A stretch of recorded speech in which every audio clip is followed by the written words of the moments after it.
ആരോട് തിരിച്ചു കൊടുക്കേണ്ട പൈസ ഒന്നും നമ്മൾ ആരോടും വാങ്ങിയിട്ടില്ല. നമ്മൾ വാങ്ങിയത് നല്ല പൊരുത്തപ്പെട്ട് തന്ന ആളുകളാണ്.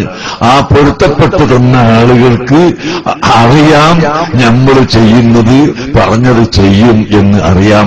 അതുകൊണ്ടാണ് ഇപ്പോ നോളേജ് സിറ്റിക്ക് 125 ഏക്കർ വാങ്ങി ഞങ്ങൾ 3 കൊല്ലമായി തുടങ്ങിയിട്ട് ഇതുവരെ ആളുകൾ ഇങ്ങനെ ചോദിക്കും എവിടെയാണ് ഉസ്താദേ? അത് ഭൂമിയിലാണെന്ന് മാത്രം പറയും. എന്ത് പറയാലാ? അതങ്ങനെ ഇങ്ങോട്ട് ഉള്ള ഭൂമിയാണെങ്കിൽ ഇങ്ങോട്ട് ചൂണ്ടിക്കാണിക്കും. കാരണം അൽഹർബു ഖദആനാണല്ലോ പറഞ്ഞത്. അപ്പൊ അതനുസരിച്ച് വാങ്ങി അങ്ങനെ ഞങ്ങളെ കൊണ്ട് കഴിയുമെന്ന് തോന്നുന്നത് കടം കുറച്ചുകൊണ്ട് നല്ല കടമുണ്ട്. എന്നാലും ശരി, ഉദ്ദേശിച്ച സ്ഥലം ലഭ്യമായതിന് ശേഷം കമ്മിറ്റി യോഗത്തിൽ അത് പറഞ്ഞതോടുകൂടി അത് വെളിച്ചത്തായി. അപ്പോഴേക്കതാ വില കുതിച്ച് കയറി. സുബ്ഹാനല്ലാഹ്, 1 ലക്ഷം രൂപക്ക് വാങ്ങിയ സ്ഥലത്തിന് 5 ലക്ഷം രൂപ വിലയായി. അതിന്റെ തൊട്ടടുത്ത് 10,000-ന് വാങ്ങിയതിന് 1 ലക്ഷവും 2 ലക്ഷവും വിലയായി. മർക്കസിന്റെ കോംപ്ലക്സ് വരുന്നുണ്ട്. അതുകൊണ്ട് ഞമ്മക്കത് വേണം എന്ന് പറഞ്ഞ് പരക്കം പാറ്റിൽ ഇപ്പൊ രാവിലെ ഒരു 100 ബ്രോക്കർമാരുണ്ടാവും അവിടെ. അതിന്റെ പരിസരത്തുള്ള മുഴുവൻ സ്ഥലത്തിനും വില കൂടി. ഏതായിരുന്നാലും നന്നായി, ജനങ്ങൾക്ക് വില കിട്ടിക്കോട്ടെ. അപ്പോ കമ്മിറ്റിയിൽ ഞാൻ പറഞ്ഞു, 3 കൊല്ലമായിട്ട് എവിടെയാണെന്ന് ചോദിക്കുമ്പോ ബാലുശ്ശേരിയാന്ന് പറയും, താമരശ്ശേരിയാന്ന് പറയും, ഒന്നാമങ്ങലത്താന്ന് പറയൂ, അതിന്റെ അടുത്താന്ന് പറയൂ, അതിന്റെ അടുത്തുനിന്നാ പറയൂ, ഒക്കെ അടുത്ത് തന്നെയാണല്ലോ.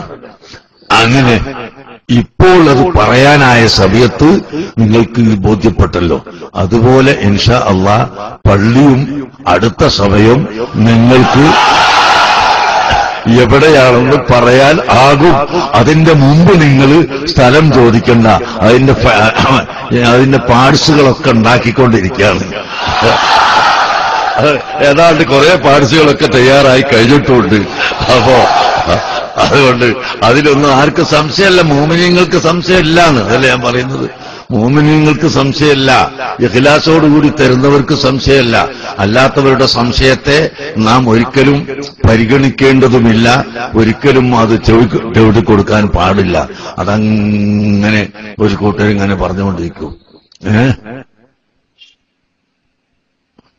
ഉറങ്ങാൻ പോകുമ്പോ അതില് നല്ലോണം അടച്ചിട്ടില്ലെങ്കിൽ പുറത്തുനിന്ന് ഇങ്ങനെ കര എന്ന് പറഞ്ഞിട്ട് പോകുന്നില്ല. അടിയെന്ന് ഒരു ഒച്ച ഇങ്ങനെ കേൾക്കൂ. ഒരു ചീമിടി നല്ലതായിട്ട് പറയുന്നത്. എന്താ സാധനം എനിക്കറിയില്ല.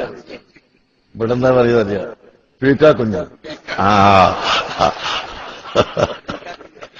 അങ്ങനെ ഇവിടെ പറയാ. നമ്മുടെ നാട്ടില് കോഴിക്കോട് ജില്ലന്റെ അവിടെ CBD പറയും, സാധനത്തിൽ തിരിയും. അതുകൊണ്ട് വേഗം അതിലാണ് നല്ലോണം അടച്ചിട്ട് നമ്മൾ ഉറങ്ങും. അത് ഇങ്ങനെ നമ്മൾ അത്തരം ഒച്ചകൾക്കൊന്നും യാതൊരു ശ്രദ്ധയും കൊടുക്കാൻ പാടില്ല. നമ്മൾ അള്ളാഹുവിന്റെ പൊരുത്തത്തിന് വേണ്ടിയാണ് ചെയ്യുന്നത്. അള്ളാഹുവിന്റെ പൊരുത്തത്തിന് വേണ്ടി പ്രവർത്തിച്ചാൽ അള്ളാഹു സുബ്ഹാനഹു വ തആല നമുക്ക് സഹായിക്കും. മൻ കാന മഅല്ലാഹി കാനല്ലാഹു മഅഹ്. ആരെങ്കിലും അള്ളാഹുവിന്റെ കൂടെയായാൽ അള്ളാഹു അവന്റെ കൂടെയാണ്. അഥവാ അള്ളാഹുവിന്റെ പൊരുത്തത്തിനു വേണ്ടി പ്രവർത്തിച്ചാൽ അള്ളാഹു അവനെ സഹായിക്കും എന്നാണ് അതിന്റെ അർത്ഥം. അതുകൊണ്ട് മുഅ്മിനീങ്ങളെ, നമ്മുടെ കയ്യിൽ ഒന്നുമില്ല, ഒരു കഴിവില്ല, ഒരക്ഷരം ശബ്ദിക്കാനുള്ള കഴിവില്ല, ഒരു മുക്കാലില്ല, ഒരു കാശില്ല, ഒന്നും നമ്മുടെ കയ്യിലില്ല. എല്ലാം റബ്ബ് സുബ്ഹാനഹു വ തആലയുടേതാണ്. മിനൽ ഇനായത്തി റുക്നൻ غير منهدم بشرى لنا معشر الإسلام إن لنا من العناية ركنا غير منهدم ومن يكن برسول ومن تكن برسول لله نصرته إن تلقه الرشد في أجرها تجبي. അള്ളാഹുവിന്റെ ഹബീബിന്റെ സഹായം, അള്ളാഹുവിന്റെ ഹബീബിന്റെ പേരിൽ അവിടുത്തെ കാരണം കൊണ്ട് വല്ല മനുഷ്യനും സഹായം ലഭിക്കുന്നുവെങ്കിൽ അവനെതിരിൽ ഏത് കരടി വന്നാലും സിംഹം വന്നാലും എന്തു ശക്തി വന്നാലും അത് ഫലിക്കുകയില്ല. ബഹുമാനപ്പെട്ട ഇമാം ബൂസീരി റഹ്മത്തുള്ളാഹി അലൈഹി തങ്ങൾ പറഞ്ഞിട്ടുള്ളത്. ഇമാം ബൂസീരി ആരാണെന്നറിയോ?